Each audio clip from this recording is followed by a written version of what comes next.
मालपुर गांव में रामचंद्र नाम का एक व्यापारी रहता था। उसकी कपड़ों की दुकान थी और उसकी दुकान पर 3 नौकर थे। मोनू, तुम अपने घर गए थे ना? तुम्हारी बहन की शादी कैसी रही? बहुत अच्छे से हो गई मालिक।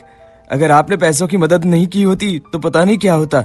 ये तो सब ऊपर वाला करता है, मैं तो सिर्फ जरिया हूँ। रामचंद्र बहुत दयालु था और सबकी मदद किया करता था। मोनू भाई, सेठ जी कितने अच्छे हैं। मुझे भी माँ के इलाज के लिए कुछ पैसे चाहिए। मदद नहीं, बस एडवांस दिलवा दीजिए ना। अरे तुम खुद ही कह दो ना सेठ जी से, सेठ जी मना नहीं करेंगे। सबको इतनी आसानी से पैसे देते हैं? जरूर इस सेठ के पास बहुत ज्यादा पैसा है। अगर मैं कभी कुछ चुरा लूं तो इस सेठ को पता भी नहीं चलेगा और मैं माला माल हो जाऊंगा। एक दिन रामचंद्र जी को हाथ में चोट लग जाती है। उनका हाथ सूज जाता है तो वो अपनी हीरे की नई अंगूठी उतारकर दराज में रख देते हैं और भानु वो देख लेता है। अब तेरी किस्मत बदलने वाली है भानु बेटा। अगर ये हीरे की अंगूठी तेरे हाथ लग गई ना तो ये लहंगा चोली के चक्कर में नहीं पड़ना पड़ेगा। अपनी भी एक दुकान होगी, तू भी दिन भर सेठ की कुर्सी पर बैठा रहेगा, तेरे आगे पीछे नौकर चाकर घूमेंगे। सोचते सोचते भानु सपने देखने लगता है। उसे ये सब दिखाई देने लगता है। ओ भानु, क्या सोच रहा है? चल खाना खाने चलते हैं, सेठ जी भी आराम कर रहे हैं। तुम लोग जाओ यार, मेरा मन नहीं है। क्यों? तेरी तबीयत तो ठीक है ना?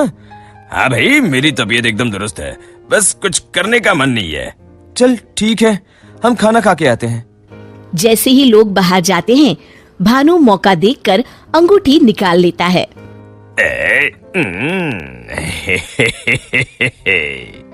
शाम के समय आज का हिसाब खत्म कर बच्चों, अब दुकान बंद करने का समय हो गया है।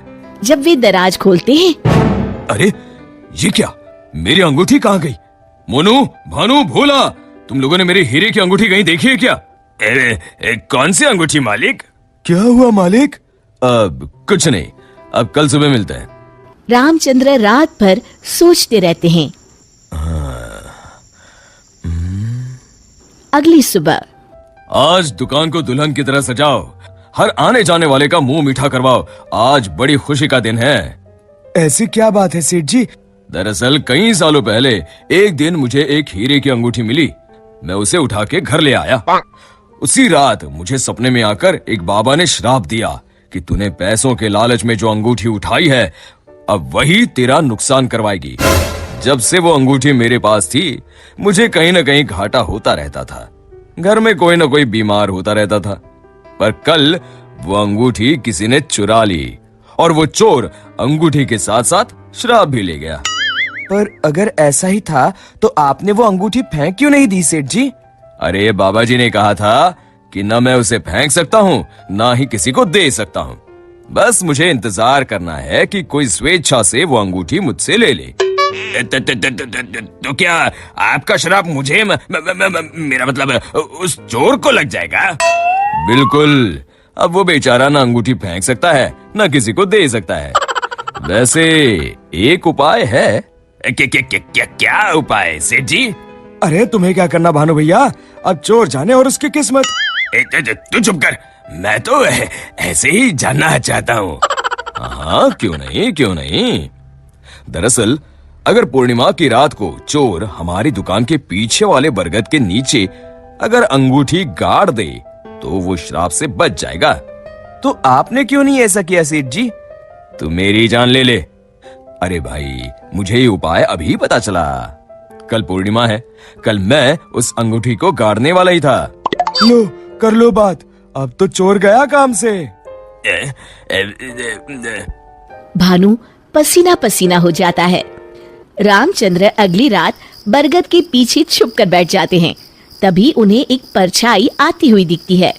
जैसे ही वो परछाई पेड़ के नजदीक आकर गड्ढा खोदने लगती है, रामचंद्र जी सामने आ जाते हैं।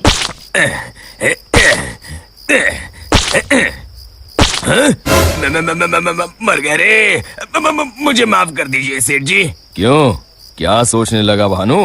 माफ कीजिए, मैं हाथ जोड़ता हूँ, आपके पैर पकड़ता हूँ, मुझे माफ कर दीजिए, मुझे इस श्राप से मुक्ति चाहिए। ये क्या अगड़म बगड़म बोल रहा है?